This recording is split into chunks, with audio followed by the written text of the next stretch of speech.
Daar heb ik schoon genoeg van. Ik vind dat dat ook niet kan. Ik vind het prima dat mensen met een feestwagen tijdens die dorpsfeesten ook op route gaan. Ze krijgen er ook vergunning voor, maar daar staan afspraken over de route die gevolgd wordt. En voor de rest behoort men zich gewoon te gedragen.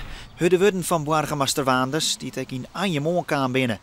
Daarmee is haar klaar voor het dorpsfeest dit weekend. Het dorp staat bekend om haar jeugdwijn. Die hield iets grutter en spectaculairder worden. De organisatie had de jongeren intussen extra waskogen. En we hebben goede afspraken met de jeugd van gedraag je alsjeblieft. Ga naar mijn bierflessen. Ga naar bij mensen in de tuin staan te urineren.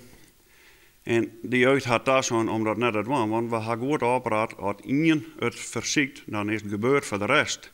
En niet alleen voor de jeugdwijn, maar ook voor de orenwijn in de Anjem en omstreken. De jeugd van Anjem steekt duizenden euro's in de wijn en werkt de mannen aan. Ze mij dan ik graag het resultaat nog even om lezen het dorp misschien laten. Krijgt dat wel de gemeente en ik de politie net mee ha.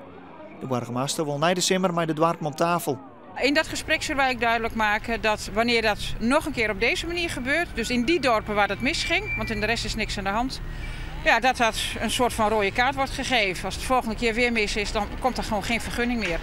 Feesten is prima, daar is veel ruimte voor binnen die vergunning. Maar overmatig alcoholgebruik en alles wat ermee te maken heeft, nou, dat kan dus gewoon niet. Als die jeugd denken, doen wel dit zaken doen wel, dat wij dat net zien horen. Dat lijkt mij onmogelijk, want als ik daarvoor sta en ik zeg, jongens, dat mij net. We weten al wel, ze hangen een flesje bier op, ze zijn mooi met elkaar. Dus men roept dus een keer wat, dat ken ik. En wij als Oranjevereniging, denk ik net, dat keren. Maar wij doen wel iets bij ervoor. Maar zodra je boet naar je bent, houdt het denk ik voor u een beetje op.